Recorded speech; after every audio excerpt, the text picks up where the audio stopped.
So we're back here on the Duncan Duo Show. Andrew and Angela Duncan here talking about the local real estate market. And I want to talk next about 5 big reasons to sell your home this year in 2019, because it might be a little more challenging in 2020 and beyond.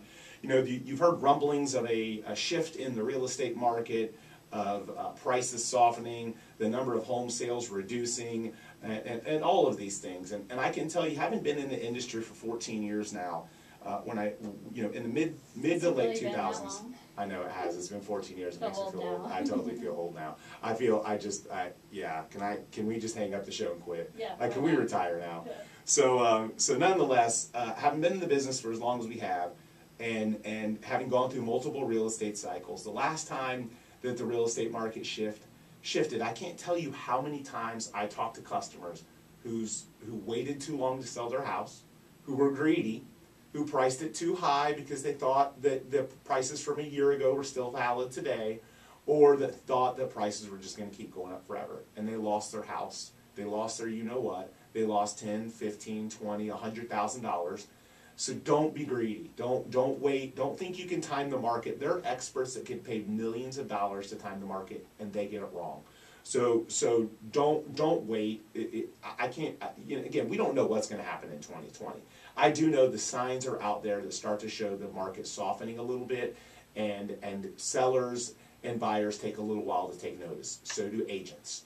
And the advice that you might be getting from someone who's a newer agent, or who hasn't, you know, learned how to analyze the data, or who hasn't been through a market downturn, may not be the right advice. And I would just tell you to get serious about finding the right agent that can really sell it, not just the person that will give you the best deal, but you may regret it. You know, you really might. I think seasonally too, people try and time the market.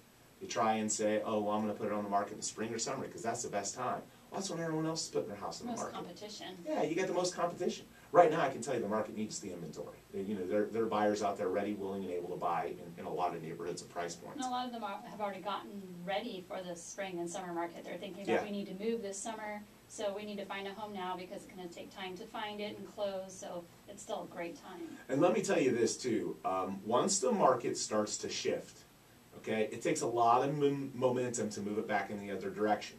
So the likelihood is once it starts to shift, it'll be in that place for a while. Here's what I mean. You're still going to make a good profit. If you've been in your home a little while and you sell it in 2019, you're still going to make a great profit.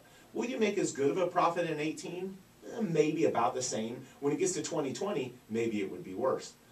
However, the thing to think about, and I think this is something that matters, is that once it starts to shift and we see prices soften a little bit, this isn't the stock market. It's just not going to jump right back up. You're not going to say, oh, well, it'll go back up next year.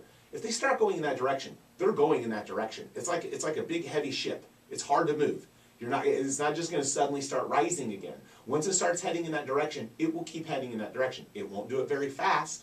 It'll take a long time to move in that direction.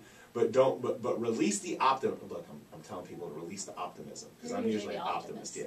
The likelihood of it swinging back in the other direction. This is not a stock. It's a very slow moving market. Plus, we don't know that it's shifted until we're well into it. Unlike, like you said, the stock market, we can watch the numbers every day, but on the real estate side, we don't always know that we're past that peak until we've been into it for a little bit.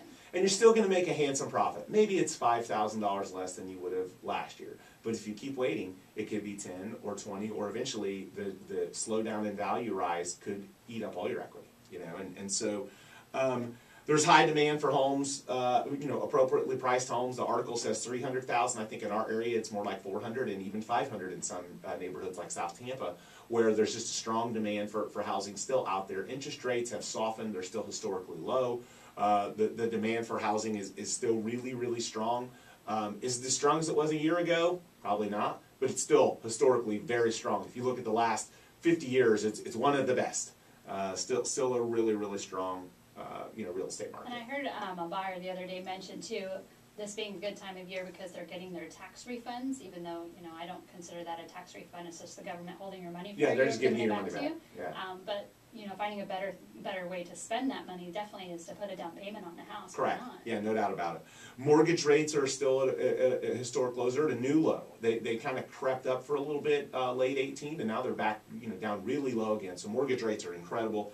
Millennials, they're finally deciding to move out of mom and dad's basement and buy a house. I'm kidding. Unless they're following Gary Vee. Did you see his? Yeah, Gary Vee said don't buy a house, which is just the craziest thing ever. And again, I think that when you're talking to someone that's worth hundreds of millions of dollars, you know, their idea of whether or not they want to own, they have the complete flexibility if they don't own to just jump ship and go anywhere and everywhere they want. He has freedom and capabilities just the average person doesn't have. So I think his perspective is off because he's not putting himself in the shoes of the average layperson. He's thinking like Gary Vee with hundreds of millions of dollars, and you know, he can just jump and live wherever he wants and move around and all this stuff, and it's just not reality for people to get up and go to work every day.